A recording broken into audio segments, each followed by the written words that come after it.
you fail to understand, then the same incredible terror that's menacing me will strike at you! Hello, hello.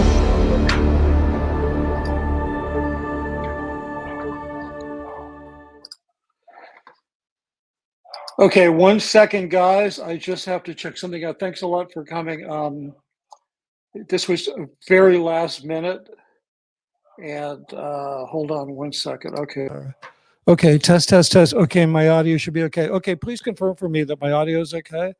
Let me pull you guys up here. Comments. Okay. Hey, great. Hi, everybody. So nice of you to join me tonight. I'm sorry about the last minute planning. I had a bunch of technical difficulties. I was really upset that San Francisco lost because I was originally from San Francisco. But anyway, I have a bunch of notes here.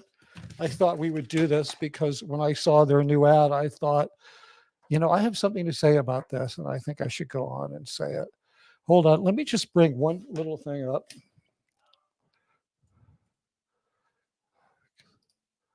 Okay.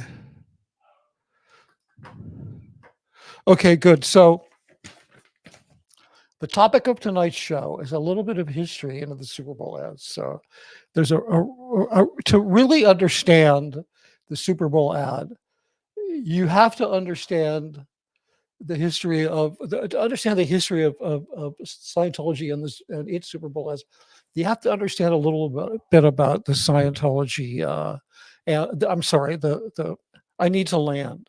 Can you guys give me a second while I take a breath? My camera wasn't working. It's a little bit misframed. It might be a little out of focus. I was kind of trying to get this ready by the Super Bowl.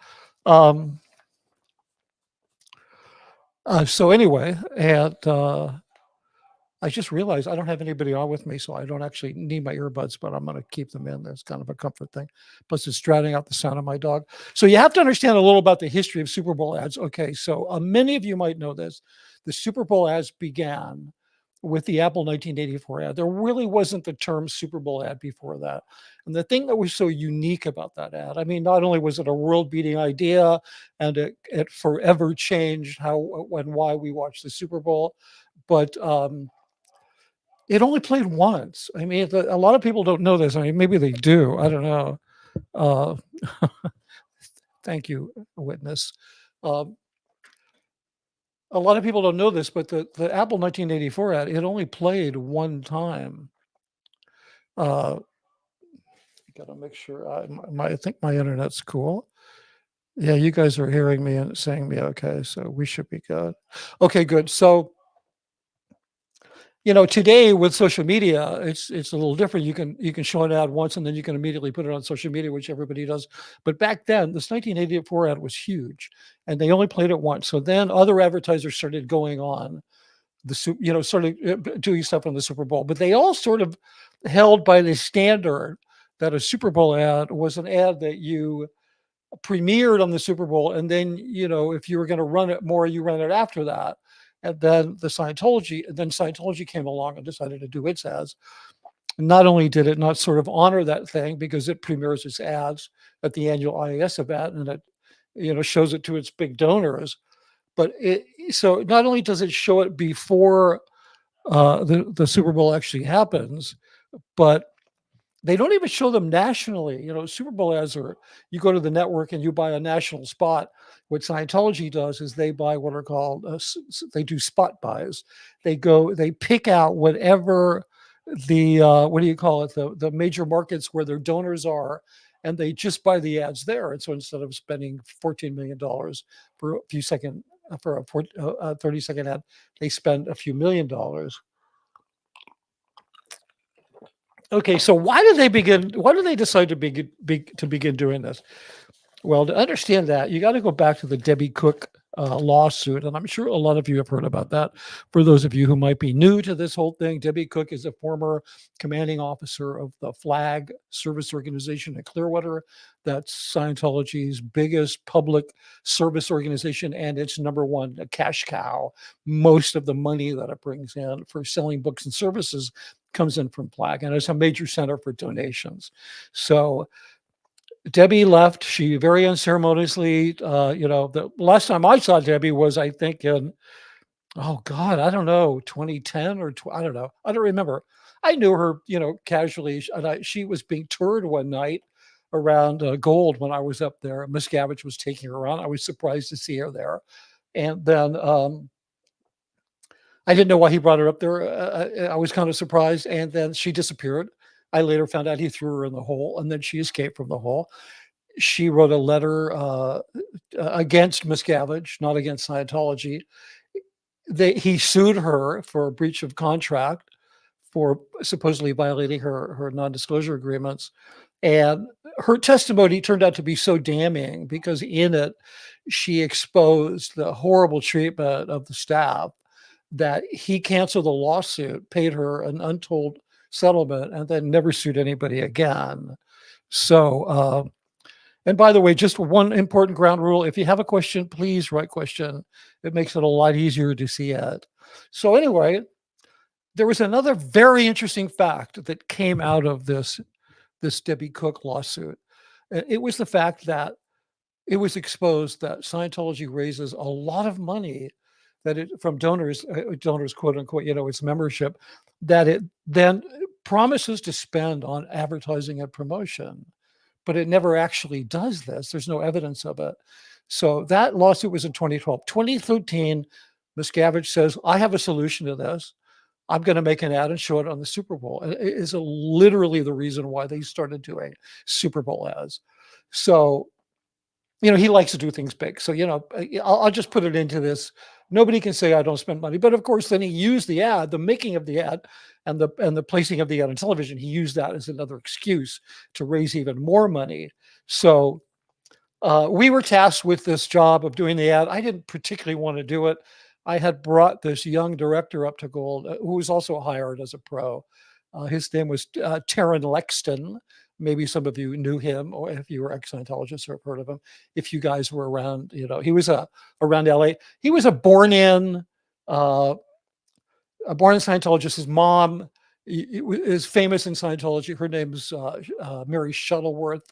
His last name was actually Shuttleworth, but he didn't think that was a good name for an aspiring young director, so he changed it to something real, exotic sounding.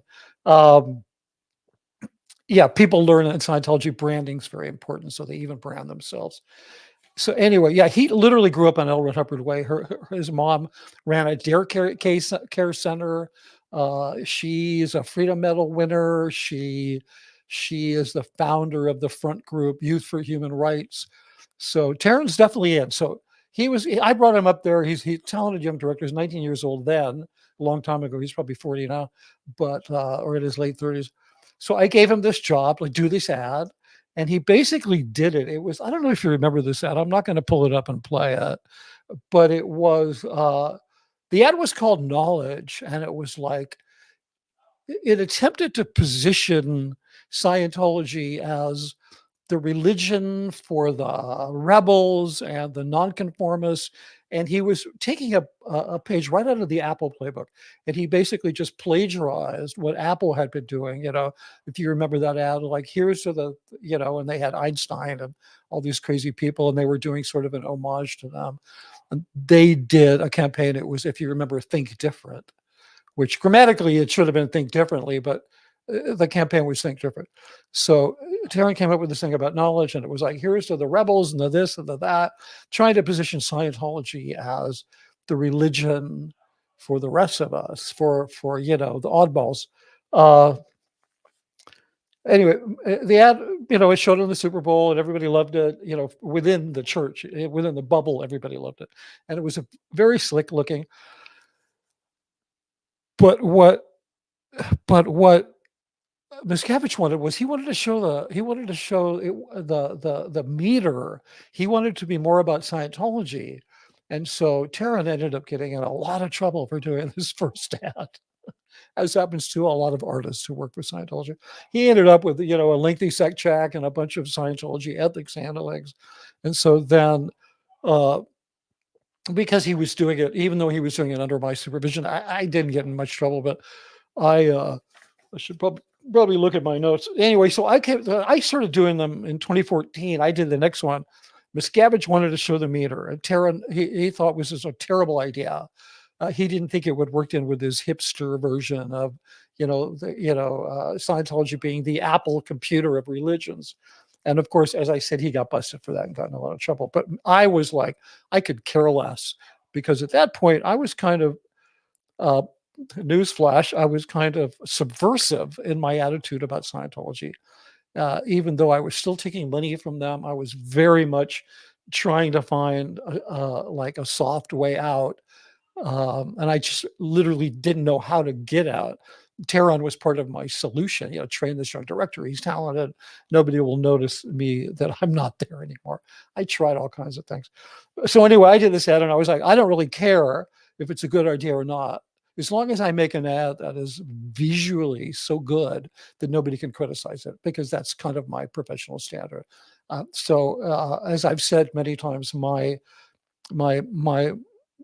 aesthetic and professional standard outstripped my moral standard, because obviously my moral standard was pretty low. So I was like, sure, Dave, you want to see the meter? I'll do the meter. So I don't know if I have it, but so I did this ad, and it was I had been working on the superpower project. I did, everybody hears about the fourth floor at the flag building, and it's like a sci-fi set, and you do all these drills and stuff.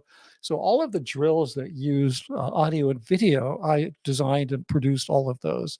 There's nothing Hubbard in that whole floor. A superpower, it was Hubbard's idea, but he didn't create it. It was just made up by me and a bunch of Sea Org members. But that's for another stream. So anyway, there was what's called an art motif, which is the style you do something in. And the art motif for superpower was spiritual technology. And so I thought, okay, well, we'll do an ad. I called it spiritual technology. We'll make that an advertise. We'll make that a marketing button. We'll put it up on screen at the end, and we'll show the meter, and we'll show a session, and we'll make it really stylized and glorify it. And so that was the first time that on television there was an e-meter and an auditing session. And Miscavige loved that, because people were saying, they were whispering, the Scientologists have this machine that they use to counsel with called the e-meter, like it was some big secret. And so his idea was, screw them. We'll just put it on the Super Bowl, and then they won't be able to say that anymore. So anyway, the ad was great. I thought I had, I wanted to show you guys just not the whole ad, because I'm not going to give them free advertising on YouTube. But, oh yeah, I do have it. Hold on. Let me just put it up here. I wanted to show you some clips. I'm always reluctant to do this, because I don't want people to think, Mitch Brisker is showing off his work, because that's really not the point at all of any of this. And if you think that, you can, whatever. Let me see, where is this thing? Just give me a second. Let me just, I get it. I need to copy it onto my desktop. Just give me 1 second. And I will, okay, here it is. So these are some clips with no sound. I just edited the stuff out. So this is the, super duper Mark 8, $5,000 meter. And here's an auditing session. Hold on. Could you see this? Yeah, you're seeing this. Okay, let me just start this over. So these are just clips from this ad. And this was the second one. And it kind of started this pattern where we can show the e-meter. Like, Scientologists are going crazy. Their heads like exploding. They're like, oh my God, it's on TV. The meter's on TV. And then here's this slogan, spiritual technology, that morphs into Scientology. So anyway, that's where that whole thing came from. And then let me see if I got anything else to say about this. So, Scientology loves to say that these are Super Bowl ads, but they're not. They've just sort of co-opted the word Super Bowl ad. It doesn't even fit vaguely into the category of a Super Bowl ad for any number of reasons. They don't premiere them on the Super Bowl. It wasn't made for the Super Bowl. It doesn't fit the culture of the Super Bowl. And when people see it, they hate to see it. So anyway, we got that. So we got that. I want to make sure I don't leave any of these details out. So yeah, I didn't care. I really want to stress that I didn't care if it was a good idea or not. At that point, I was there for a check, and I was trying to figure out how the hell to get out. And if it was a bad idea to show the meter, then so what? If it was a great idea and it worked, so what? I mean, it worked internally, and it did work internally. Um, I mean, I was literally this. I did this at the point where when I would drive away from that base on Fridays, I'd look in my rearview mirror and I'd go like this because I was really detested working there and being there. Unfortunately, I got reprieved in 2014. I went to LA to work with Miss Gabbard, so that made it a bit tolerable because I was like working 7 minutes from my home. But anyway, please don't hate me for being a bad person and taking their money. I'm really trying to make up for it. Uh, so anyway, yeah, and the portrayal we did, I just gotta let me see if I could just freeze this. Because I want to show you something. Okay. Uh, so yeah, these are glorified shots of the thing. It's not easy to shoot that shit like that, by the way. So now we're showing, and I see this auditing session. Well, let me just back that up. Why are you not pausing? You're pausing. Okay. Okay, you see, this is nothing like an auditing. An auditing session happens in a room. I don't care where it is, unless you're a super celebrity. It happens in a room that's a little bigger than a closet. And behind the auditor is the door. So you would have to walk all the way around the table. You'd have to shove that auditor out of the way in order to try to get out, because you cannot leave. That auditor is indoctrinated to believe that the worst thing he could let you do for you is to leave that room. And unfortunately, you believe the same thing. These people aren't even Scientologists. This is a couple of people in makeup and a nice suit that have no idea what's going on. They're aspiring actors. They're on getting a $300 day rate plus gas, and they're happy to be there. So anyway, that's where that whole thing's all at. Okay, good. So where are we? So that's kind of the history of it. Then I took the ads over, as I said, from that point. I think the last one I did one a couple of years later. I did one that had used the tagline "Welcome to the Age of Answers," and I was simultaneously. I didn't have Tehran was off doing something else, so I had a protege up there, a Sea Org member who I was training to do this kind of stuff, who now does them, and I would push him to kind of try to know how to write them and shoot them and make this eye candy and all this stuff. And because I didn't really want to be doing it. So I would sort of partner with him as a protege and like teach him to do it. The next one I did was had the tagline, "Welcome to the Age of Answers," which was a pretty good tagline. I wish I could have sold that to somebody else. It was all about searching, and it was, Scientology supposedly has the answers. And then I did one after that had something to do with reaching your full potential. And then I was done. I went back to gold. I was done doing ads. And then after that is when they came up with the Curious slogan, which is their slogan. I think they came up with that. It was either in 2017, I think it was maybe for Super Bowl 2018, and they've never changed it. They don't have anybody. I mean, Tehran went off, he was married to Marisol Nichols for a while, and then they got divorced, and then he shot some cheap indie features, and I don't know what the hell he's doing. He was working at S&P for Scientology Media Productions for a while, but I don't know what the heck he's doing. So by the time I got out of there, I did have a replacement, and that was my original. I thought that was the right thing to do when I was trying to get the hell out of there. Because, I don't consider that I physically escaped, because I wasn't, rarely was I ever restricted to a Scientology property. There were times when I was, but rarely was I. So I don't consider that I physically escaped, but my mental escape was far worse than most people's.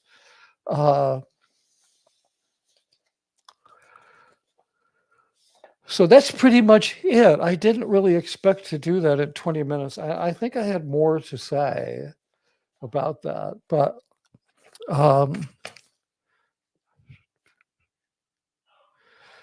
yeah. So I'm trying to think. I had a whole bunch to say about this, and then I started having trouble with my camera, and I was like freaking out because hey, I could use a webcam or something, but I have such high standards on that kind of shit.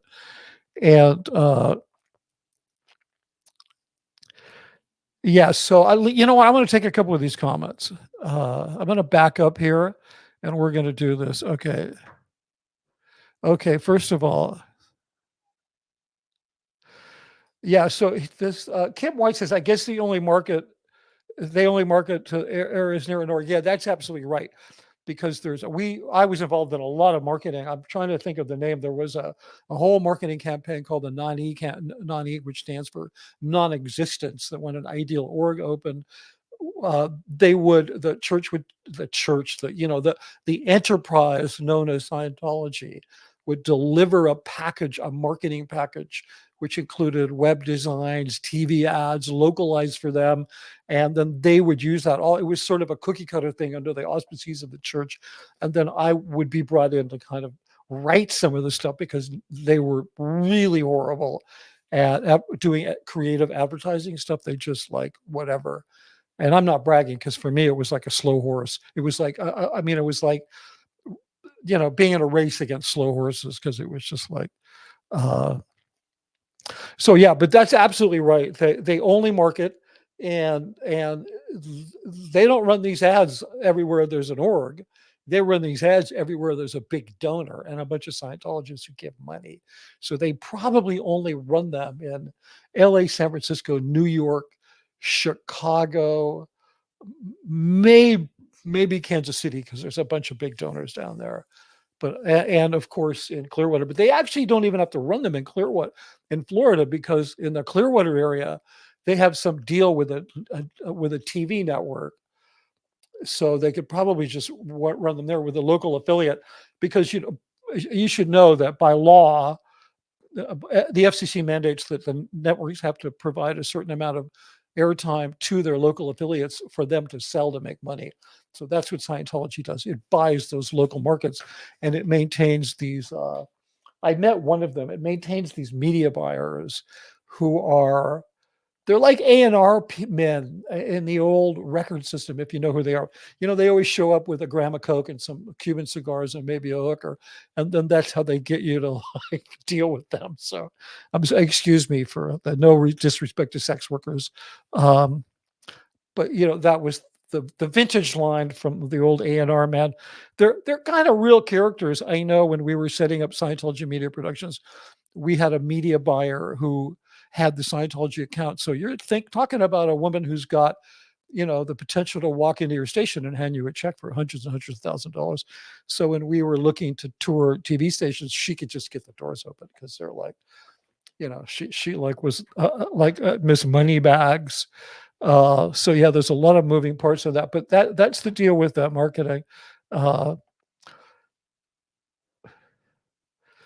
So Evelyn Fulmer, you're new here. I think if I've seen you before and I failed to recognize you, I apologize for that. But it's nice to have to see you from the mountains of Arizona. By the way, I love Arizona. You're from the northern mountains. I'm not sure where that is. I'd have to look at a map. I'm very familiar with the Grand Canyon and the Sedona and Phoenix Scottsdale because I used to do a lot of shooting there. Unstable Datum, thank you very much for the super chat. I was curious about whether Dave was St. Hills size, where it counts. Mitch resolved that curiosity. I remain curious about whether the FBI is ever going to get off its ass and end all this abuse. Yeah, hey, I appreciate that, Unstable Datum. You're referring to a video I actually did with Aaron Smith-Levin. I turned it into a short where I was questioning if Dave was potentially size challenged in other ways other than height. And that's all I'm going to say on that. But if you look on my channel, actually I took it down because I don't do body shaming. The video is still there. I took the short down because it was like, whatever. I was talking about it's whatever. That's not going to win the day. But I think your real point is about the FBI. I wouldn't say get off their ass. There's an active investigation going on. I don't know a lot about that, but myself and a lot of other people have spoken with them. Mike Rinder, I think, is one thing he's done is He's connected a lot of people to the FBI and made sure that everybody had a chance to be interviewed. And I don't think it's a matter of getting out there. I think it's a complicated case, and it could take years. It's just one of those things. They don't want to blow it, so I don't think I'm not ready to make a judgment like the FBI is being lazy about this. I think there's some very good people working on it. I think they know how difficult it's going to be. So let's just say it's on us to continue to provide the information and to be active in this community, to help one another to survive, to heal, and to make sure that the world knows about this. Keep in mind, there's only 25,000 Scientologists. And so it's difficult for politicians, and I don't excuse them for this, but it's difficult for them to be activated because this is such a minor wedge issue. I mean, you're talking about 25,000 people that will go out and vote. Like, for example, this is never going to happen, but let's say they put Scientology's tax exemption as a local issue on ballots all over the country. 25,000 people would show up to vote to keep it. So that doesn't really get the attention at the most. It doesn't get the attention of politicians. When there's enough cases of abuse, when there's real harm being done, if David Miscavige is pissed off and accidentally throws somebody off a balcony of a building at Clearwater, something like that happens, the police, the authorities will definitely get involved. But I'm not. I hope I answered your question. Here's a comment from Anti-Harshu. Nice to see you. Hello, people from the cool place called Finland, minus 26 degrees here, or apparently minus 15 in the freedom units. Local joke. I'm not going to go there. Okay. Yeah, okay. Hello, Juliana Bittencourt. Haven't talked to you in a while. You'll all be happy to know it's 26 degrees centigrade in Brazil, which is 79 degrees Fahrenheit. Yeah, Julia, we all have Surrey. We can figure that out, but thanks. Okay, what do we got here? I'm looking, you know what I'm looking for, folks? I'm looking for a question. Hi from Melbourne, Australia. Great. Hi from down under in North Carolina. Wait a minute. Oh, from Durham, North Carolina. I'm sorry, I was reading too fast. The light in here is not good. The light is meant to flatter me and keep me from looking 106. It's not necessarily good light to read by. Hello, Apostate Alex. Good that you're here. We need to talk. Anyway.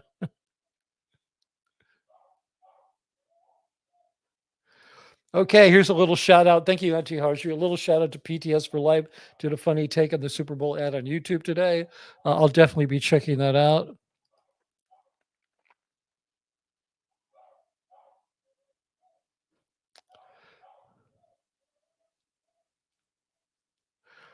Yeah, okay. So Unstable Datum says we need a Super Bowl ad where a team of Clydesdales owned by Pat Broker bring kegs of Budweiser on Seawork Day. Yeah, that would be awesome. Okay, so I'm seeing that my sound and my focus is okay. Thanks, guys. I appreciate it. We're catching up here.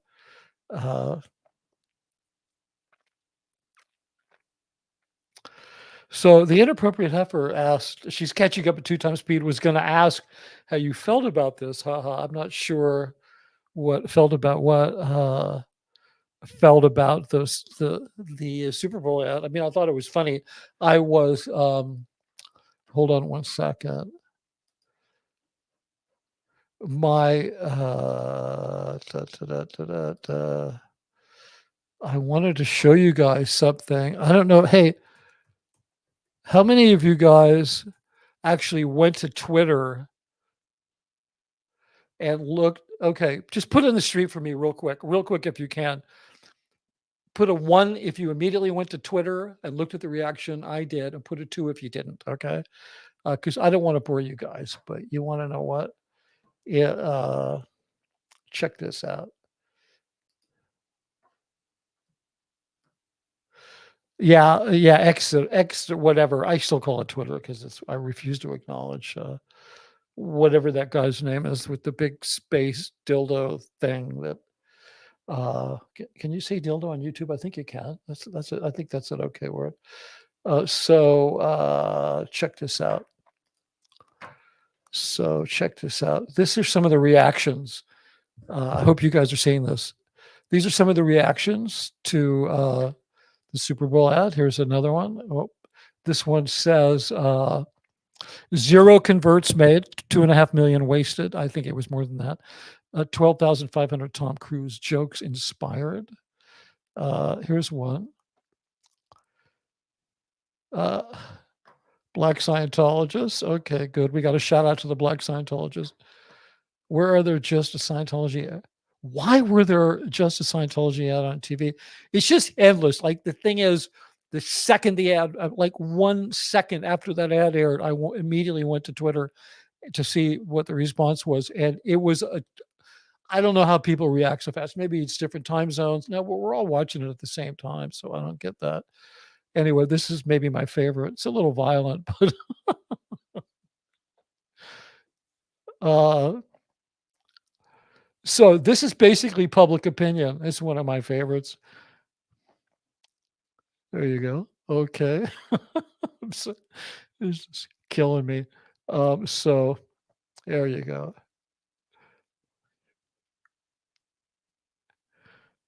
Okay, this is all Scientology stuff. So it goes on endlessly. I don't know if you I don't know if you anyway, I gotta hide this comment. So I thought that was great. Mark Fisher swept it as well. Oh yeah, okay, great. Thanks a lot. I hold on, let me just get rid of this thing. Okay, cool. So that's a comment. Hey, I guess you're talking about the stream I did with Mark Fisher. Yeah, it was great. I was really shocked he was wearing black. Like, whoa! Like I was kind of honored, like he was wearing black for me.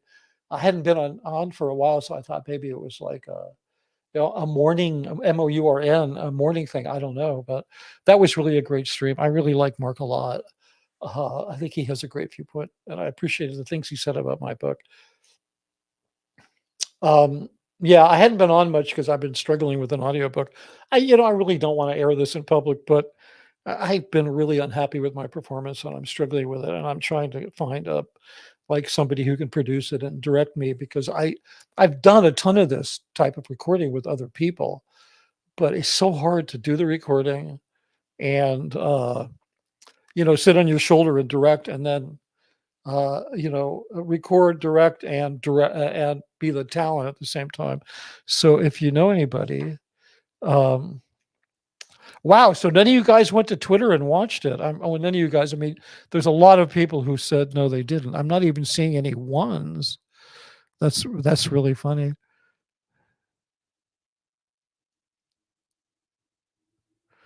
Okay, Tina in the last 20 says, "We the people can handle L. Ron Howard because the judicial system is broken." TikTok, TikTok, TikTok. That's a very subtle shout out to the kids that are doing such wonderful work.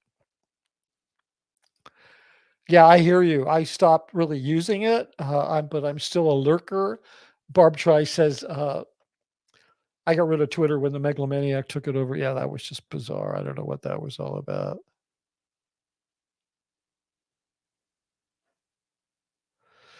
Okay, so oh, that's very sweet. Unstable Datum says, Mitch, I have no experience, but I'm willing to live in the blanket fort to help you create an audiobook. That's really nice. You never know, you might hear from me.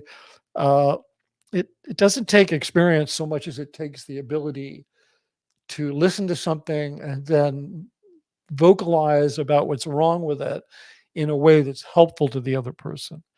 If you could do that, that's what it takes. Okay, so somebody else brought this up. A question: are you sure you're not being too perfectionist? I don't know anything, though. I still read books. Look, no, I don't think I am because I sought advice from some good friends of mine who were the feedback I got. I was really happy to get it. I was like, So I don't think I'm being too, but ultimately, if I can't pull it up, I'm just going to do the best job I can and deliver it, because I think people really want to hear it who don't read books, and they won't mind that it's not great, because it's, it's better than I do here, I think. But it was a little, it just wasn't, it was missing, like, I don't know how to say it, but I was just reading, like I was disconnected from the passion when I wrote the book.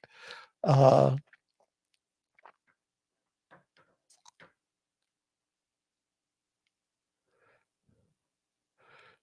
so Barb Chai says I could.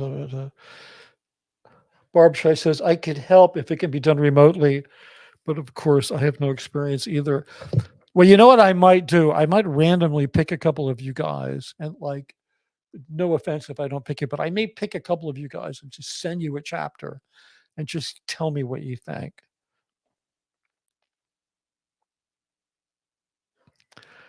Yeah. Okay. So let me see. I got a.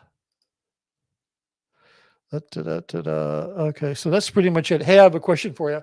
You're not going to be able to answer me, even though I have my earbuds in. I'm just going to take them off because I don't know why the hell I need them. Am I doing something wrong here? Am I supposed to be able to hear you guys? And I just don't know. I'm just kidding. Anyway, whoa, I dropped one of my earbuds. Fortunately, my dog is not in here to eat it.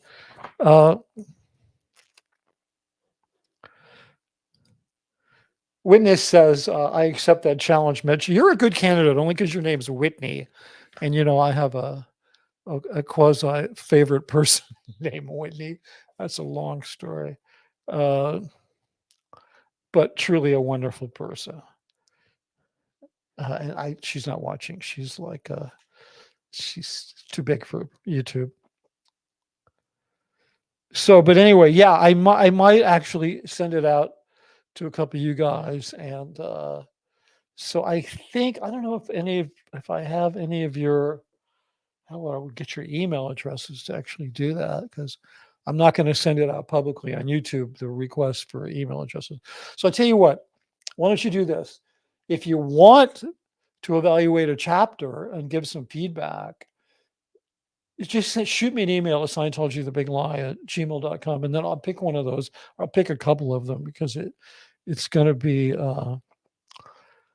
actually, I did see Leslie Bishop said, Mitch, did you see Jefferson's comment? You know what? I did. I meant to put it up. Let me go back and get it. Jefferson, I hope you're still in the chat.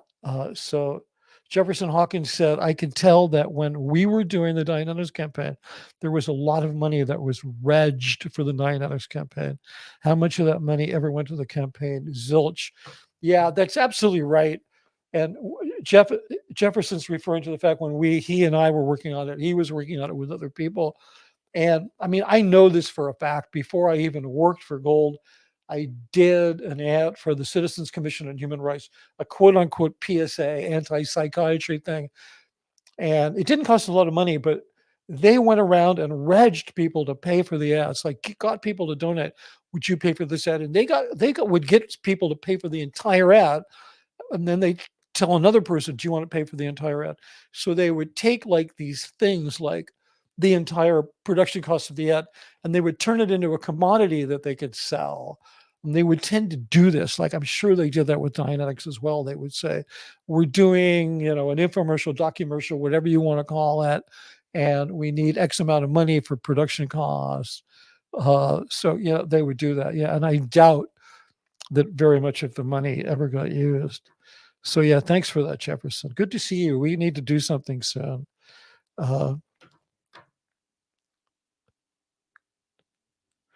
What does this say here? This says, Unstable Datum says, Mitch, I am Quentin's ghost. We've emailed before. Also, Jeff Hawkins is in comments. Click show all. Yeah, okay. Yeah.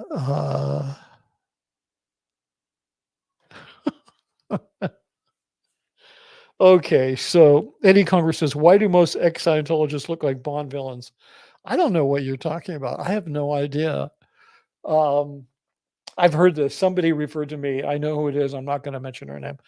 Referred to me as a supervillain.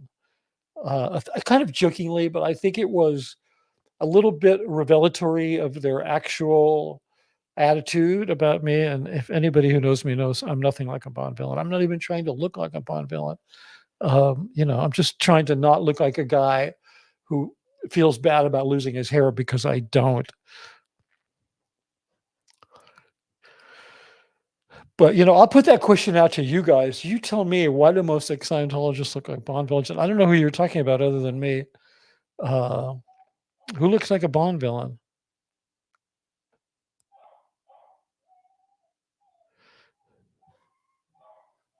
Okay, guys. So let me see. What else do I have?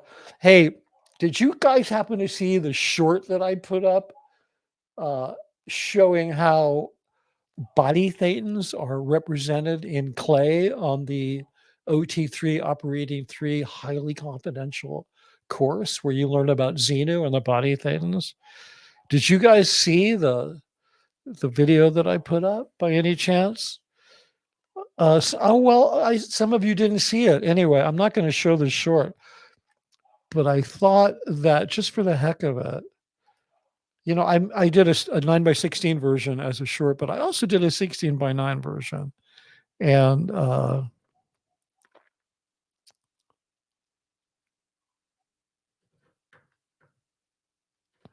okay. So would you just keep this up?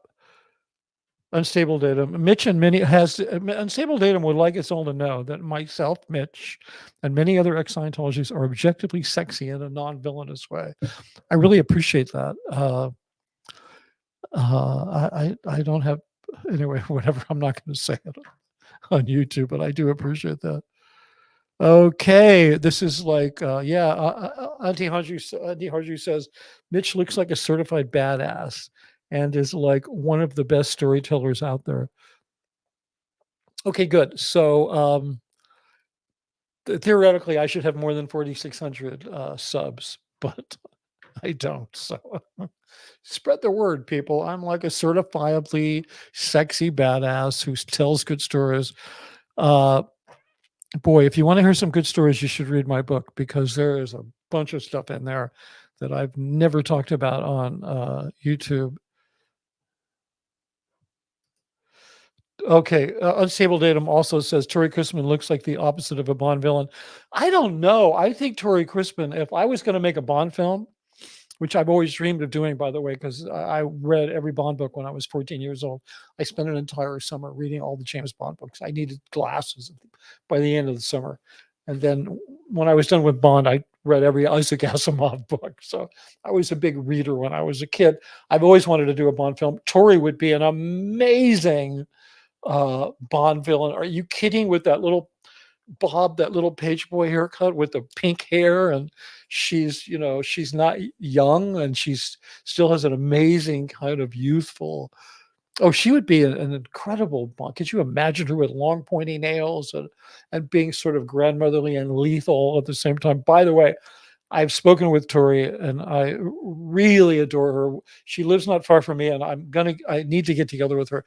I watched the stream she did with Jessica, the Beverly Hills girl. I forget her, the TikToker. That just warmed my heart, seeing seeing the connection between that generation gap, not just the generation gap, but Tori, who is, one of the most important figures in the anti-Scientology movement, and one of the original OGs of the whole thing, and funny as hell. Seeing that connection between her, everything she represents, including her generation, and Jessica, who knows nothing about Scientology except it's horrible. She's learned some, and she's decided to do some good with her camera instead of just dropping $100 bills on the intersection of Rodeo Drive and Wilshire to see if anybody picks it up. And I loved watching her do that kind of stuff. But I don't agree with you. I think Tori would make a good Bond villain. Okay, good. So Tori's awesome. I hope she gets the message that I'm parasocial flirting with her on. I don't mean it that way on YouTube, and I'm going to reach out to her again. I've been meaning to just go have coffee with her. She lives in Burbank, and like, I was like working against her when she was working with the anonymous movement. I was up at Gold and making videos, and these guys were all, but secretly I was kind of digging on Tori just as a human, because her authenticity is unquestionable. It's unassailable. And that's a very rare thing. Yes. So once again, yeah.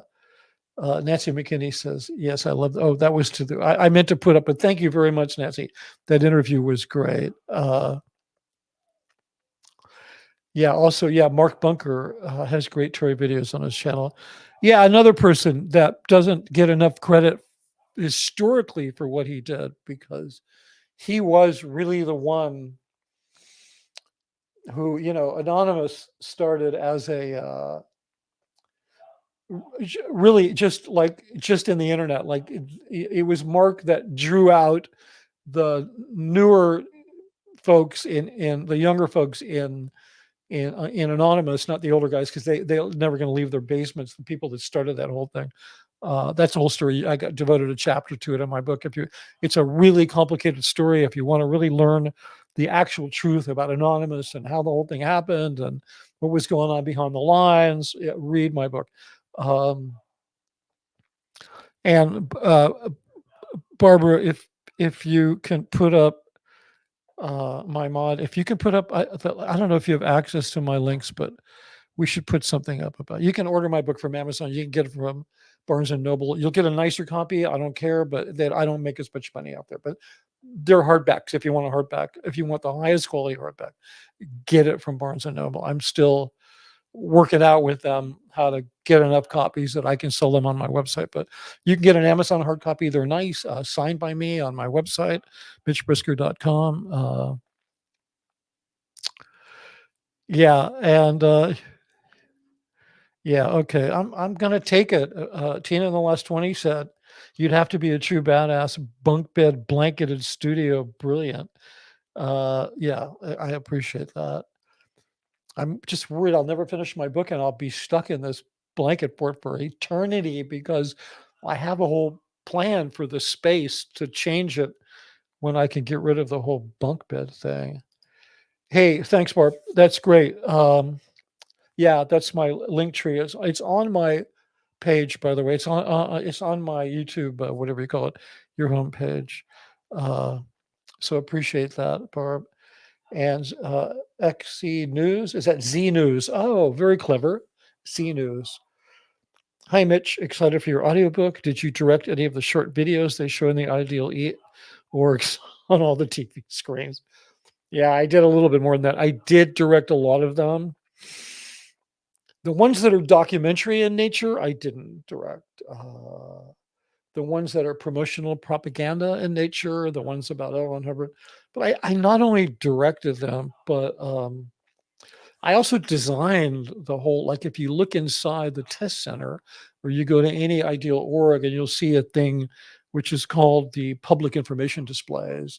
I spent about 18 months designing that whole thing, because Miscavige basically hates staff, doesn't trust staff, especially hates Sea Org members.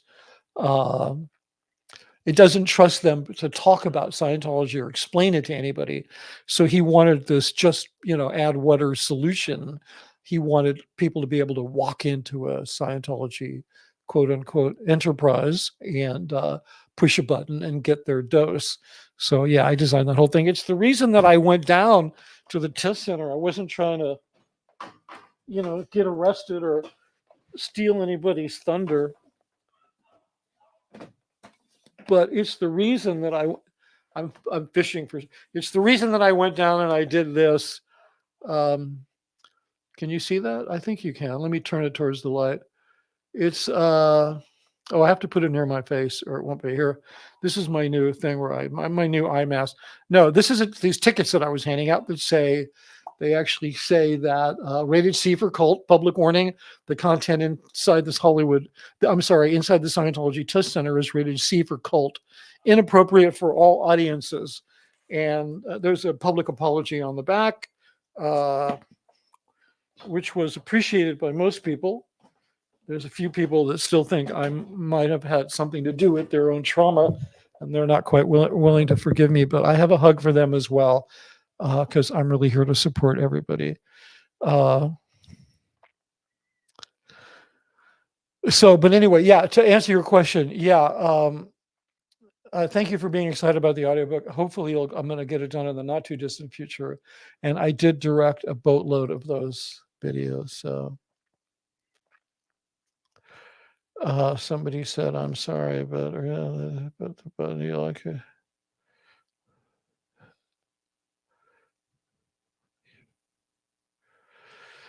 Yeah, exactly. Don't forget to hit the like button. If you like this video, it does help.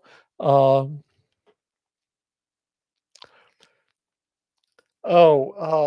you buy, I think you're referring to the little tickets. No, you can't buy them. I don't know how to sell them. I don't know. Maybe what I'm going to do? I'm going to make them into stickers. Somebody said they wanted them. When I went down to Hollywood Boulevard, somebody said, oh, if you made those as stickers, I'd, put them everywhere. I think I'm going to make them as stickers and put them on my merch store. Would you just let me know if you'd rather have it as a sticker or you'd rather have it as a ticket?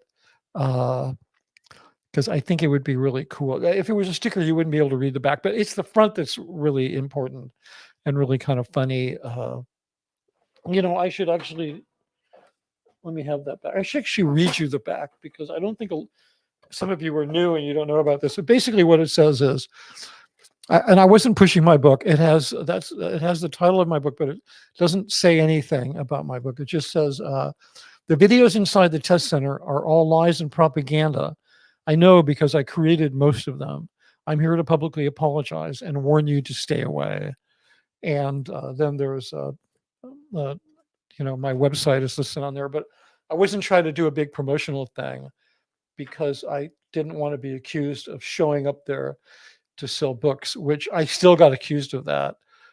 Maybe because I named my video shamelessly hawking my book on Hollywood Boulevard, although I wasn't. And I don't really think there's anything wrong with that. I mean, it's a message. The reason I wrote it is I wrote it for a couple of reasons. I wrote it so if something happened to me and I didn't make it, I'd have had a chance to tell my version of what happened and what I observed.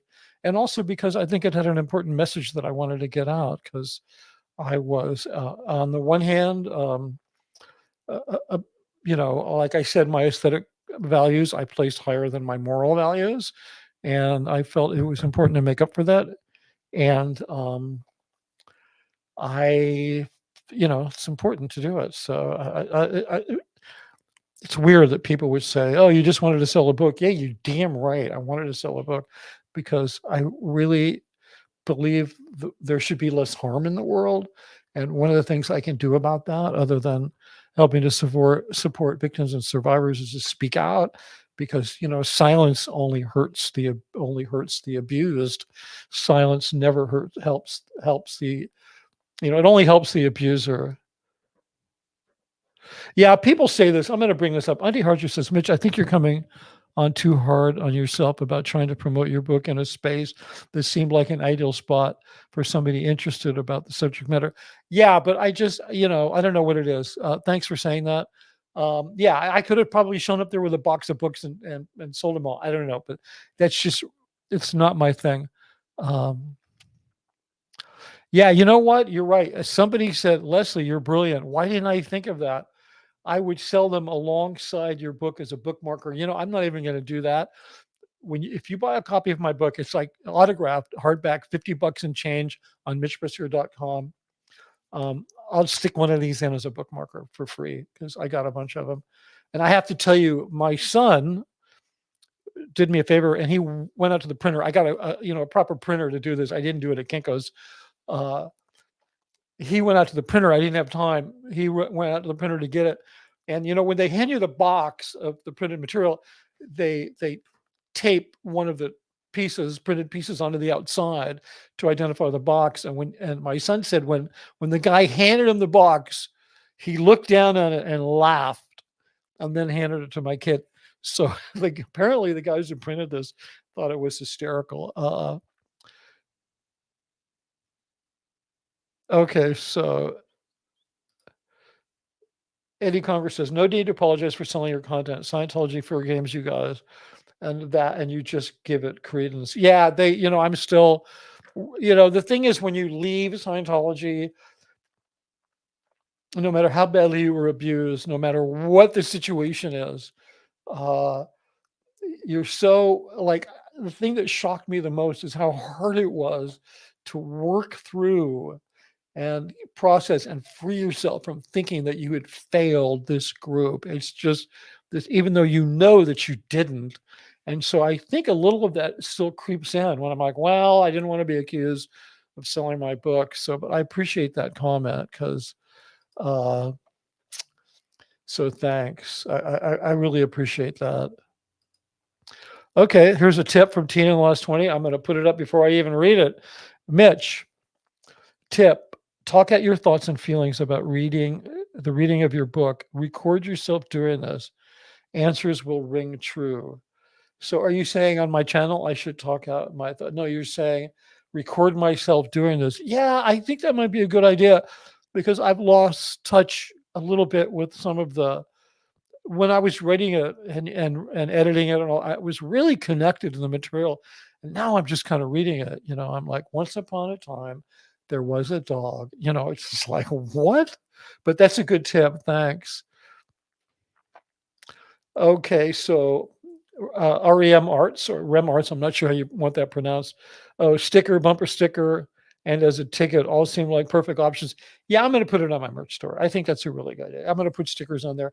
Maybe I'll just do a pack of these, like, we do 10 of them and whatever. And, it's, I'm not a good salesman. I'll just tell you that right now. I mean, I'm good at selling myself, but I'm not good at selling physical stuff.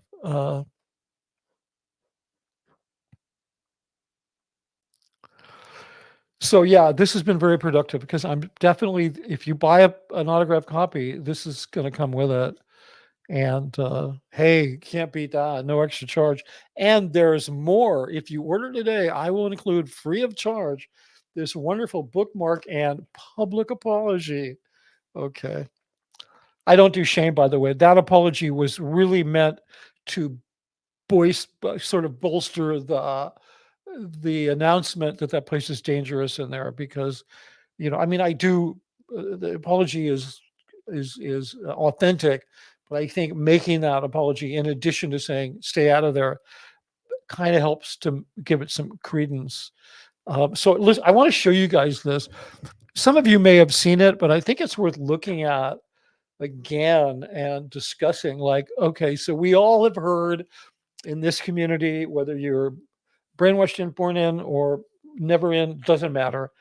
Everybody pretty much has heard about Xeno and the body thetans. And so I'm not going to go back through all that. And everybody knows that when you first learn about this on the course called Operating Thetan 3 or OT3, and you go into a course room, you do a bunch of study, and then they take you into a confidential course room, another course room, and they hand you some packs and whatever, and you open it up, and there's L. Ron Hubbard's handwritten work. And a few people claim that they thought, oh, this is crazy. Why am I reading this? But I'm telling you, when you're walked into that story by paying all of that money a step at a time, you're like a frog, the proverbial frog in the pan of water, and the heat's being turned up. And slowly you're acclimating to this, and then eventually you're dead. In this case, you're not dead. You've just had your actual authentic identity replaced with a fake narrative. But then the other thing that people never talk about is you do all this study, which involves a thing called clay demos or clay demonstrations, which is part of the so-called Scientology study technology, where you study an idea, a concept, or a method of doing something. And to prove you understand it, you have to make a model of it in clay. It's pretty crazy, right? And so when you're on this OT3 course, okay.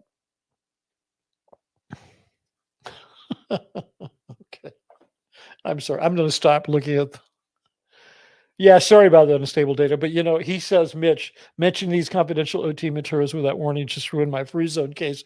Yeah, I actually just did you a favor. Free of charge, free zone. I'm Mr. Free Zone. It's like not a problem. So anyway, let me continue with the dangerous material. You're all going to get pneumonia now and die.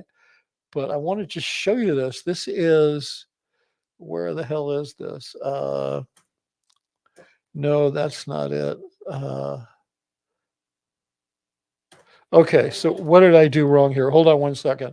I got to look at this. This is PT Clay demo. It's right there. So let me just, give me a minute. I'm just getting organized here. Oh, here it is. So here you go. So this is what it looks like. I did a little time-lapse clay demo for you guys. Now I'm going to stop this along the way. Now you see how that works? You just kind of like roll some clay around. You make a little man. Don't get fancy about it. Some people they spend way too much time, and sometimes they'll be called out by the supervisor. They do have to be big. This is a little on the small side. This is maybe an inch or two shorter than it should be, but I miscalculated when I ordered the clay from Amazon, because they're a little misleading sometimes about the quantities of things you get. And I wasn't paying enough attention to the ounces of clay. So I had to be very conservative with my use of clay. So there's my little man, typically how I'd make it. Now what you just see in the background, you take a file folder and you cut it into little pieces and you make these labels, right? See, there I am. Now I'm writing on the label. And now this would be, hold on, this would be a clay demo of a man, right? This proves that you understand the context of a man. Now we're going to make some body thetans. And the way everybody knows how to do this, because you see other people doing it. It's like the way a child learns. You look across the room and you see this massively complicated clay demo about, you have to make a model of the whole Xenu incident. You have to really understand it. And so what you see is people making little OT symbols out of clay and then putting them on people. And then you put a little label on it that says BT, ta-da, which stands for body thetan. And this is, now guys, until I did this shirt the other day, this had never been seen outside of an OT3 course room. And I realized that one day, which is why I did the clay demo, because I'm like, no, I got to do this. And so usually there's a lot of them. I only made a few, and I usually do them all the same colors, but I was in a creative mood. And I have to say, if you notice that one, the rather colorful one, that I did that purposely in gay pride colors, because while I was doing this, I wondered, what if one of your body thetans was actually gay?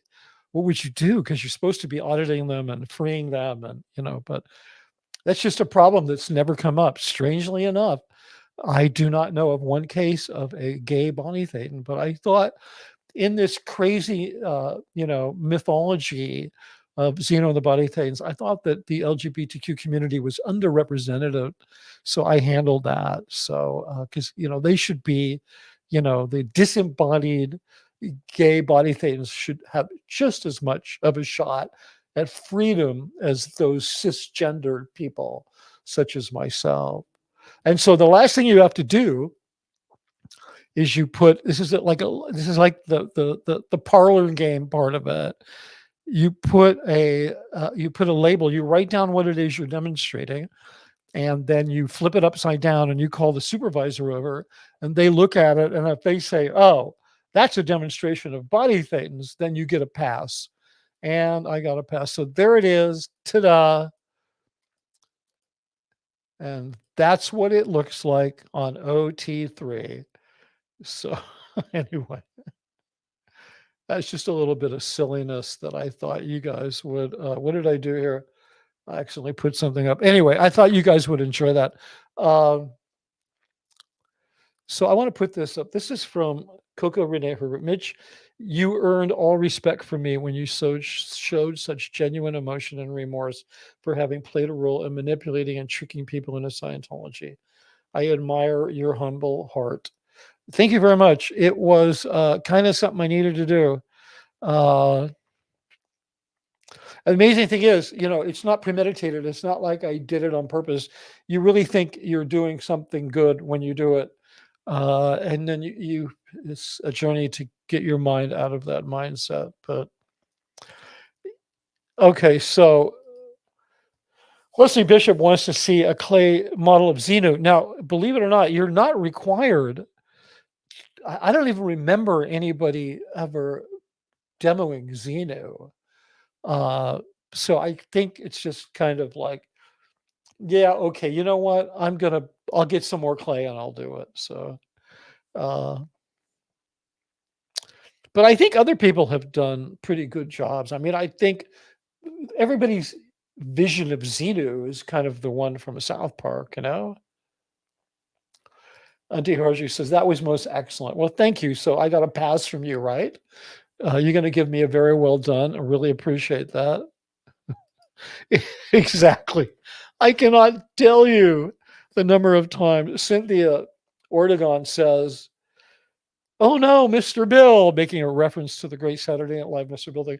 When you're done with your demo and you get a pass, you kind of smash it. You're not supposed to leave it because you don't want somebody else to kind of sneakily repurpose your demo. So, and I can't tell you the number of times that I was thinking in my mind, oh no, Mr. Bill, while I was doing it. Oh my God. Yeah, okay, the little guy should be in the merch store. Okay, hold on 1 second, guys. I'm going to be right back.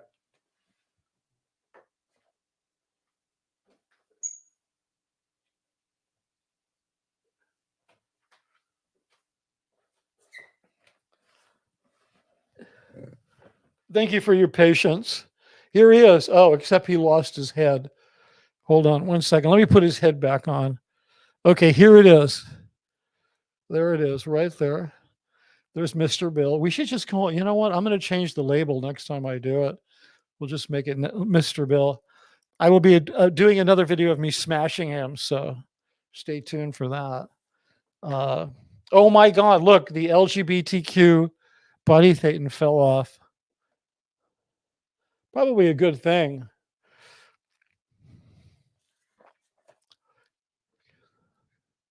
So the little guy should go in the merch store. That's not a bad idea, except I think, this is the kind of clay that never dries. It never gets hard. They do have other clay that you can buy. Looks just like this. You make things out of it. You put it in the oven. So, but I don't have time to do that. Like I don't crochet or do handicrafts or anything like that. But I guess if I ever recover enough financially that I could, send a prototype to China and get a bunch made, it would be hysterical to have an actual ceramic model, permanent model of a man with body thetans. That would be really funny. Well, I think I said what we do with them. This is Nancy McKinney wants to know, what do you do with the models once you pass? Well, in the course room, there's a bunch of bins of different color clay. So you're supposed to just kind of smash, you throw all the little labels away, and then you smash the clay down. You do an "Oh no, Mr. Bill" on it, and then you throw it back in the bin. You're not supposed to keep any record of it. Okay. Somebody said, Coco Renee Herbert, you worry too much, Mitch. You're okay in my book. Love from San Diego. Yeah. I do. I mean, I'm working on it. I do kind of have a lot of anxiety, but some days I don't. And sometimes during the day I don't. Okay. So here's actually genuine. Okay. So seriously, Xenu says, seriously, that is prime merch. Yeah, I'm going to work on it. Definitely. That's a great idea. So, Auntie Harshu has a question. Do you ever get tired of having to agree to apologizing from something that really wasn't your fault? You were important in the org, but to a cog in the machine. But but a cog in the machine, I think you mean. Yeah, I mean, it's true. It wasn't really so much my fault. Uh, yeah, I guess. I mean, I do I ever? I don't agree to apologize. It just kind of happens.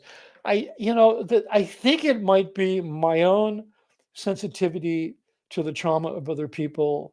Like I, if you go to my page and you watch a video, not a live, but an actual video, there's a few videos. One of them is the one I did. It's called I did what for Scientology, and it's the gold video, which is on they put on YouTube. They put it on their website. It's about Golden Era Productions. I was involved in producing it in 2014, and I'm extolling the virtues of gold and talking about how wonderful it is. And I made this video essentially, and then I was the main person interviewed in it. And I did not know at the time I did it that within 100 yards of where we were shooting was the hole, because I was kind of in this is 2014, and it was earlier than that, maybe 2012. I was in sort of this silo, this information silo. But when I realized that, and I watched the video, and I'm sitting there talking about, extolling the great virtues of this group, while people like Mike Rinder and others they're literally being tortured in this makeshift prison, you kind of feel like you should apologize for not knowing. So, and I also hope that apology will resonate. When I came out, it was important for me to write a book for a number of reasons. One of them was to help repair my relationship with my kids. They were raised in Scientology. They got out as teenagers when their mother got out, and they more just gave it up and got out. But they hate Scientology, and I was in it for years after they left. So I kind of feel I just say, hey, I'm sorry. Uh, I don't require that people apologize to me. I require that they change their behavior, and apologize if you want, but just don't apologize with an excuse, because there's nothing worse than that. But in addition to my kids, I was hoping that it would resonate with other, like, second gen Scientologists, born in the Sea Org, born whatever, raised in Scientology, that they would see, oh, one of the adults showed up and said, that was all BS, sorry, and that it might help them. That hasn't always been the case. It has in some cases, but in other cases, I guess because people are still so traumatized, they've sort of just said, oh yeah, like I'm a war criminal or something. I'm exaggerating, but I think I answered your question. I appreciate your asking me that. Yeah, okay. Xenu says a plushie with Velcro BTs. Oh my God. If I could figure out how to fund that, maybe I'll do a Indiegogo. Except I have to get somebody to make a prototype. I don't know how to do that. I need a prototype, and that would be so awesome. A plushie, like a man with a label, and there was all Velcro, and you'd stick it on. It actually might be one of these things. What do they call them? Help me out here. These things, like the little things that, like, little that you rub and twist and turn, that help you to sort of settle your emotions. Something you can play with. You could put the BTs on and pull them off. It's a great idea.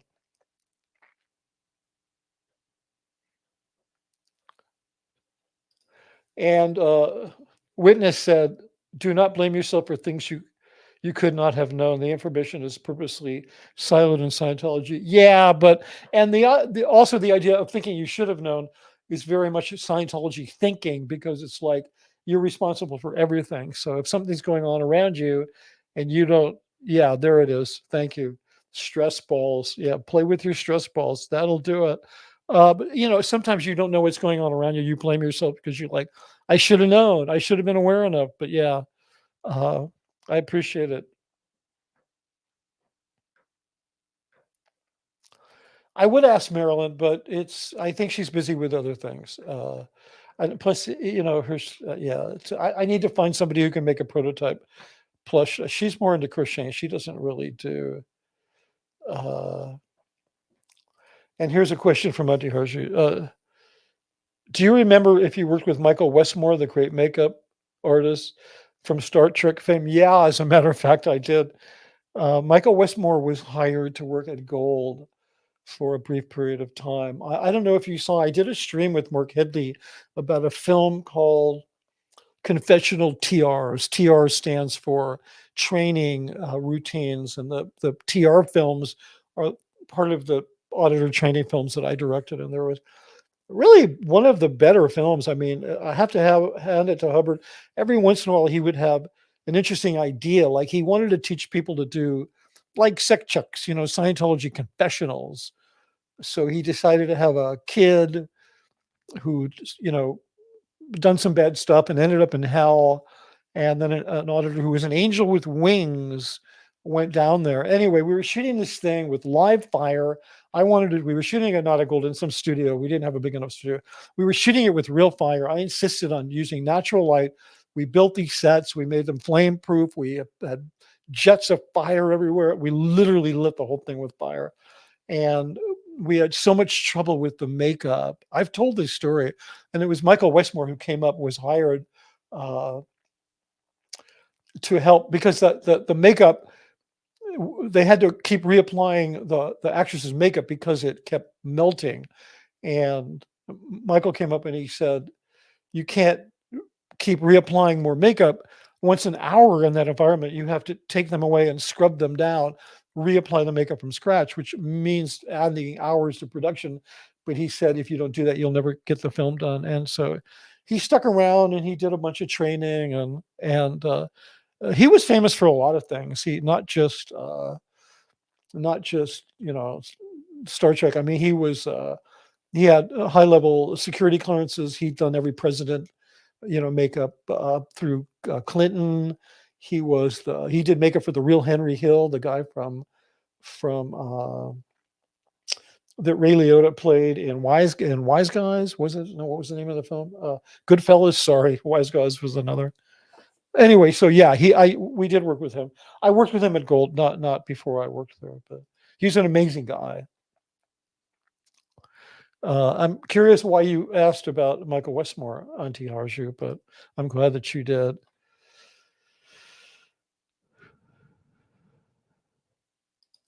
Yeah, witness says gravity blanket, not too heavy, can help. Yeah, I'm not. That's not. I have kind of different anti-triggers. I tried a gravity blanket. It doesn't really work for me. I like quiet. Like when things are a little out of control, I like everything to just be 100% quiet and not whatever you call it. No unpredictable emotion and then here's her answer. Auntie Harsha says, I'm quite a Trekkie myself, hence the question. I have a lot of respect for Mr. Westmore. Yeah, and he's the dynasty. I mean, if I'm thinking of the right person, he was like second or third generation. Is that right? Boy, I hope I got the right guy. Yeah, I'm really sure that that's him. God, he's getting old. Yeah, and then he had 3 children who all went into makeup. And yeah, he's a member of the Westmore family. That's right. And they were, very famous makeup dynasty. He told me, he didn't say I could repeat this story, but he told me some wonderful stories. He was really a great guy.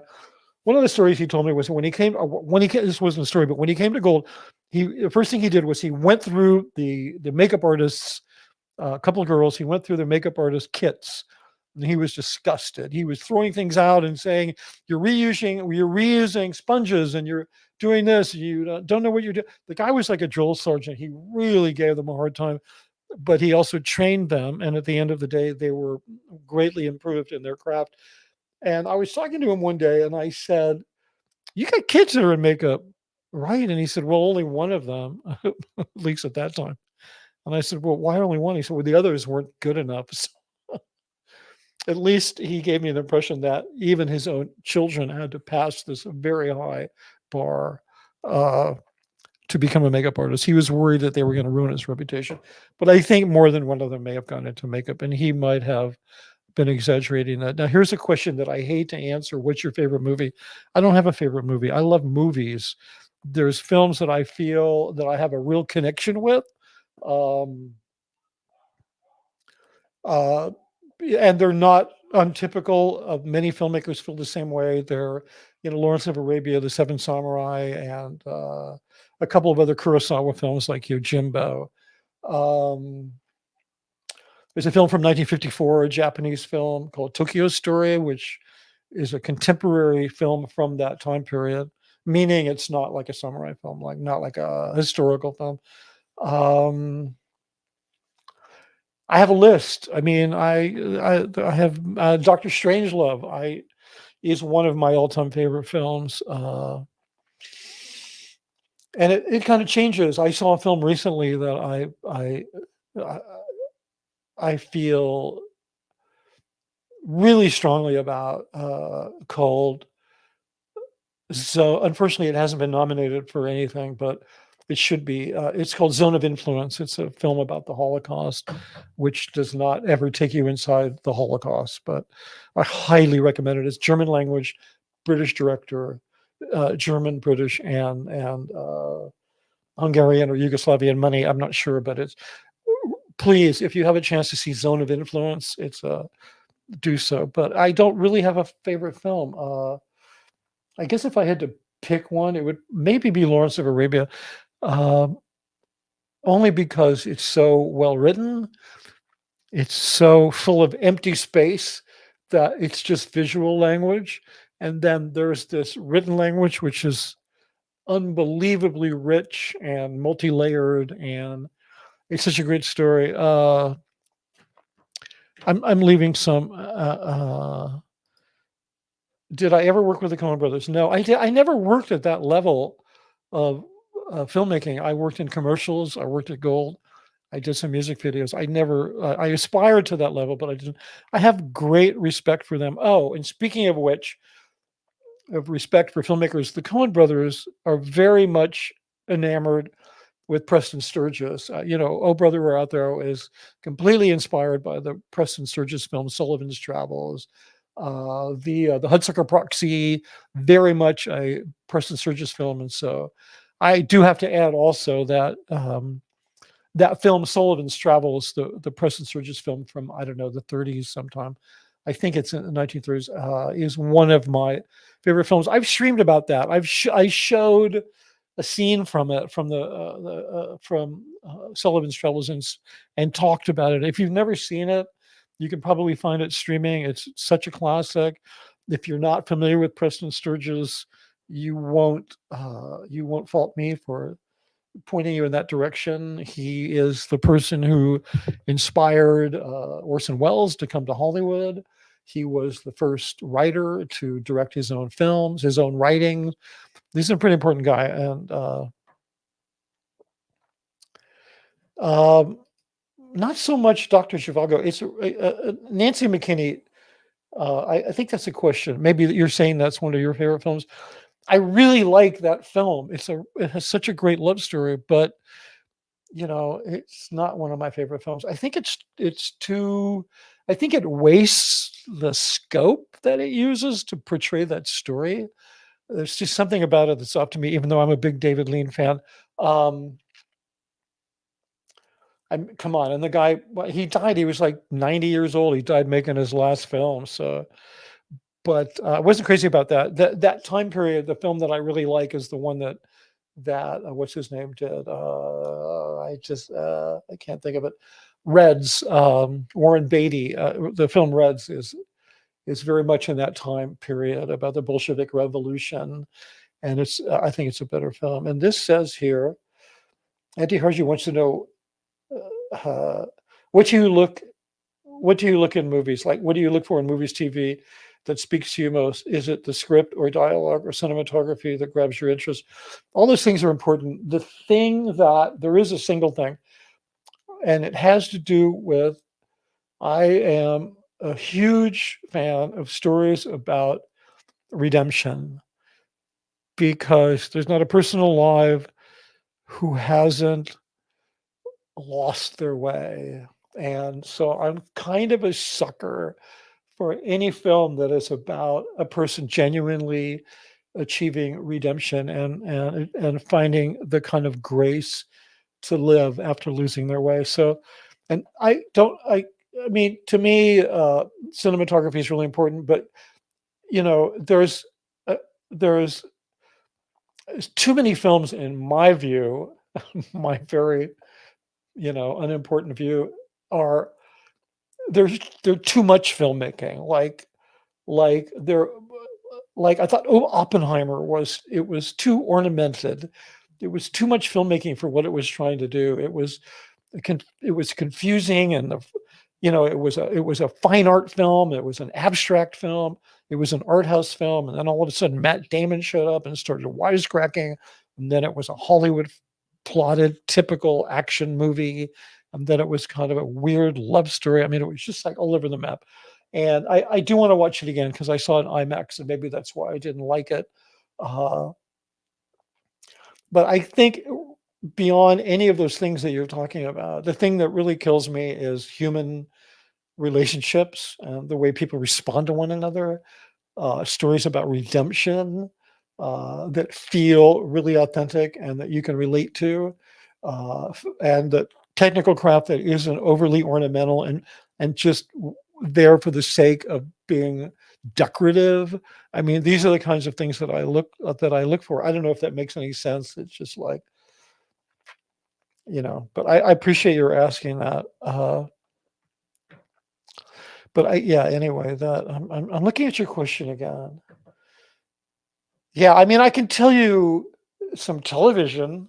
I wanted to talk about this. I was going to do a stream about this before we got onto the Academy Award, the Oscars this year. But I mean, there were some things I saw on television this year that I thought, on streaming services that I thought were really amazing. There was a piece that Sigourney Weaver did on Prime called "The Lost Flowers of Alice Hart." If you haven't seen it, it's absolutely incredible. It's one of the most amazing stories of redemption and people overcoming SA and domestic abuse, and every frame is like a painting, and the cinematography is not wasted. It's unbelievable. That was amazing. Lessons in Chemistry was amazing. There was a series earlier in the year called Beef, which was incredibly innovative. And I think all of these things are about people that were caught in extreme situations where they lost their way and were able to find some kind of redemption. Because I think, to me, those are the most important stories. So I hope I answered your question. Marcus Brentfield says, wow, live from Sweden. So never time to live. Keep it up. You as a person, content creator, is my top 3, especially together with Mark and Jeffrey. So funny and smart. Thank you. Yeah, I'm going to be doing something with Mark, my old friend Mark. I know that there's some people that are embroiled in some stuff right now, but I've kind of known those people all the way back to like 1990, and we were friends, and we went through all kinds of stuff. So it's hard for me to relate to what's happening. I mean, except that I really relate to the pain behind it all and the victim's journey and how much they need help. And I hope, but anyway, I really appreciate that. I'm going to be doing something with Mark next week on our filmmaking venture that we did. Mark and I worked together at Gold. Jeffrey, I was really fortunate to become friends with him when I left Scientology. He is one of the funniest, smartest people I know. So, but I really appreciate that. Thank you so much. Spread the word. And yeah, I usually don't stream this late, but I might start because it's a good time for people in your part of the world. I've sold some books in your part of the world. I'm pretty happy about that. Wow. Scientology made another fake call to the LA Fire Department tonight. Call the FBI people. Yeah, unfortunately, that's not a federal crime. But yeah, that's just so horrible what's happening down there. But I tell you, one other thing, I mean, I don't want to try to paint this on the good side, but like I have every reason to believe that they are capable of pulling off these beatings. They know how to separate themselves by many degrees, and they could get a thug to go in and beat somebody up. But this kind of stuff means they are really desperate, because this is not usually they use the courts. I mean, I know we've all heard about, they've harassed people and killed their dogs and all kinds of stuff, but this is a brand new level. I'm referring to the beatings, and I have every reason to believe that they are just freaking out. Hey, Anti-Harsher at Micus Branfield, hello from Finland, good sir. Yes, we're all really happy you're here. Okay, did I help me film them? Help me film them. I would be glad to, if you tell me who them are. Did you like the film The Master? I'm going to give it another look. I was in Scientology when I tried to watch it. But again, if you caught the earlier part of the stream, it was during a period when I was big time FU to the church, and I was kind of keeping that to myself, taking my check and maintaining a very high quality of work, because that was my professional ethics, not my morals. But it was important that I keep my aesthetics intact. So I did some very high level work. Of course, I made a huge mistake when I left Scientology, and I came on YouTube and I went, "You guys need to recognize me for the great work I did." Literally, I realized later I did that. I never said that, but I had this attitude, and I realized it was BS. I was like, Leni Riefenstahl, she's still recognized even though she worked for Hitler. So come on, it was bullshit. Anything you're going to get out of YouTube or anywhere else, you're going to earn it.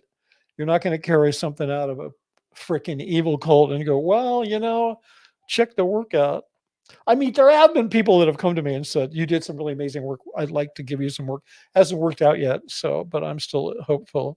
But to answer your question, I didn't like the film. I thought it was a little tedious. I thought it was hard to watch.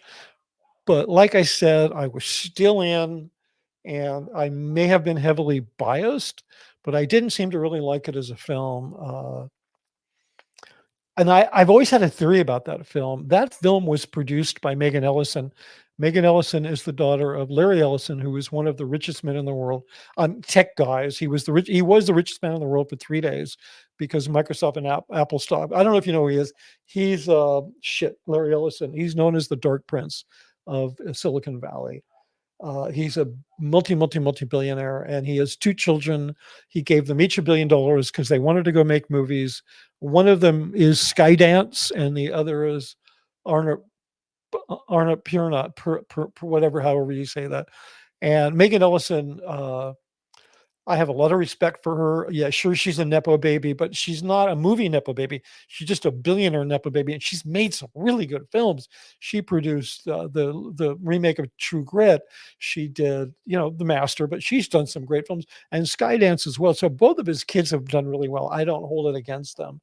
But I always sort of wondered, because Megan Ellison is overtly LGBTQ. She's lesbian, which, believe me, I got no problem with that, because, I'm connected to the women in film / lesbian army and they're my dearest friends and my chosen family. But, so I never had a problem with that, but I always wonder, Megan Ellison seemed to be the driving force behind The Master. What's his name? The director, he dropped it a couple of times. The film was on, it was always Megan Ellison. I thought, you know what? This is just my own connection, my own speculation that Megan Ellison, she's gay, and she knows that Scientologists are vehemently anti-gay. So she's going to really stick it to them. And I thought, you know what? Good for her. But again, I never really gave the film a really good shot. And I do need to do that. Yeah, okay. So Coco Renee Herbert said The Big Lebowski. It's a great film. I mean, the Coen brothers have never made a bad film. Some of them are better than others, but that's not like, if I'm thinking about a film I saw 3 days later, like I'm chewing it over in my mind, it's a good film. It's like most films I just forget about. I just see them and I'm like, yeah, that was good. Nancy McKinney agrees with me on Reds. Reds was an important piece of work, more so than a lot of people realize. Let me just move down here. Okay, so this is we're at an hour and a half, so we're gonna we're going to wrap this thing up soon because I got a dog who's locked in a crate. Question: do you think COS is having more of a problem with the current and daily audit post movement versus the previous anonymous protests of the 2000s? Absolutely, 100%, for a couple of reasons. For one thing, the anonymous movement, they never shut down one building, and the audit movement has been doing that. The other thing is, and I know this because I was on the inside working, alongside OSA people, whenever, I mean, I was, this was 2008. I was mad as hell. I did not ever agree to that kind of work. I was a filmmaker, and now I'm being pulled into these meetings.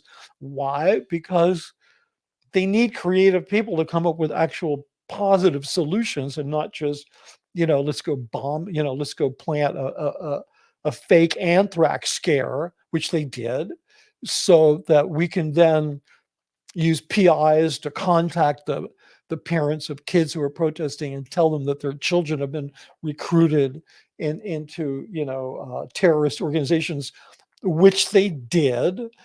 But Miscavige, he bent over backwards to keep trying to paint Anonymous as a monolithic organization that had a structure, because that's all he could understand. So they would refer to anonymous ringleaders, and they would refer to, the Anonymous like it was an organization, which it never was, but he could kind of get away with that. Whereas with the TikTok army, whatever you want to call them, you can't do that, because that each one of them are individuals. It's so obvious, and they're showing up there without masks. They're like, F off, here's a phone. I know you're bad. I know you're doing bad things, and I'm here to call you up for it. So I think they're absolutely freaking out. This is,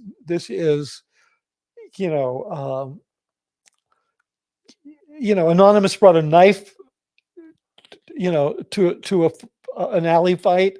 These guys brought a bazooka, because this stuff is really working, and I'm convinced that they're really worried about it.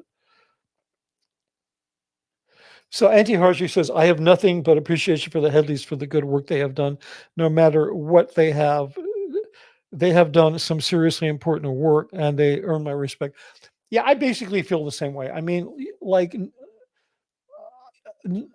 not all of us know how to act in every situation, and people have made mistakes, but I've known these guys a long time, and long before there was any nonprofit organized effort to expose Scientology or help victims. These guys were putting their lives on the line, suing the church for human trafficking, back in whatever 2005 or whatever it was. Mark was the first person who came out of Scientology to write a book, and they were like, with their own money, they were buying people plane tickets and putting them up, and like, so I think people need to take a deep breath. But I appreciate you saying that, Auntie Hiroshi, because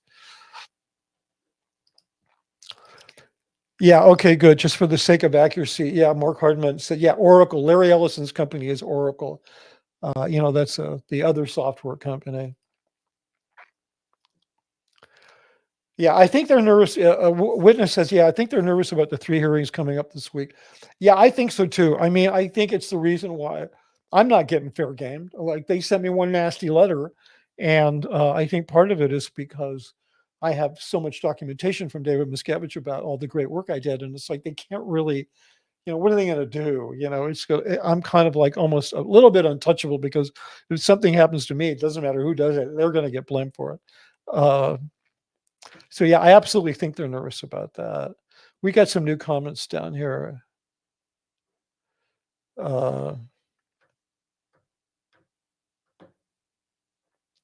So Auntie Harshu says, it's a question that haunts me. Is that if someone has done bad things in the past, but thinking at the same time they were good, one can become irredeemable, or does being a victim of the circumstance matter? It does matter. I mean, let's not forget, and I'm not apologizing for anybody, but Mike Rinder was brainwashed into Scientology when he was 5 years old. So, it's like, if we can all find common ground to stand on, and we can all agree on a real enemy, I think a lot of this stuff could come down, but I'm not trying to get involved in it. Yeah, Anti-Harger says, of course, there are some things that are irredeemable, like SA and such horrific things. It's different. See, Danny Masterson, no excuse there. Yeah, absolutely right. Totally.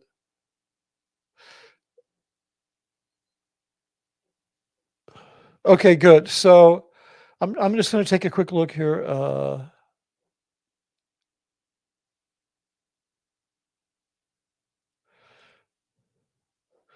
Yeah, this is true. Barb says, you are not the only one who struggles with having done great work of which you are proud, and then realizing that your work was done in the service of a cult. Yeah, I know there's others.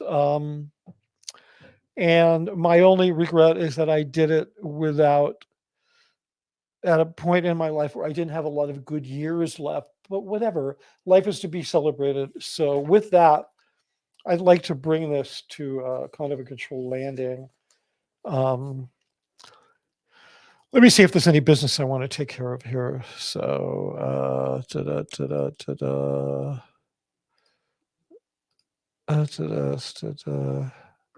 yeah, Nancy, thanks. This was an excellent discussion. I really appreciated it. I think I need to learn that there's a lot of things that I can talk about that are a great excuse to get a discussion going. You know, it's funny because I used to kind of do that as a hobby. I would always come up with something.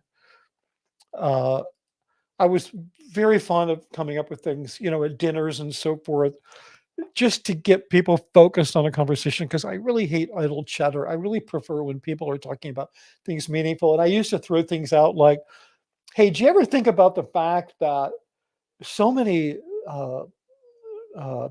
musical performers, singers, recording artists have had successful acting careers, but so few or none actors who've tried to move into musical performance have ever really made it. Anyway, you can think about that. I don't want to discuss that now. That's a whole long thing, but that's also a good discussion to have.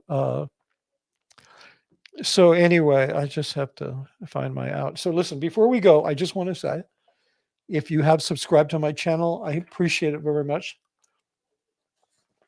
If you like this video and you want to give it a like, I really appreciate that. And I just want to say, I've lost my note, but this is kind of an important message for me. Look, so if you were brainwashed into Scientology, or if you were born into Scientology, or if you were never in Scientology, I just want you to know you're always welcome at Scientology, the Big Lie, and you will not be judged.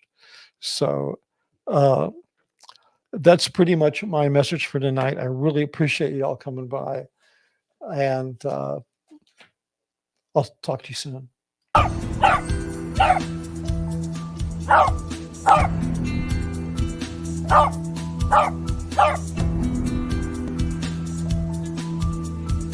Oh!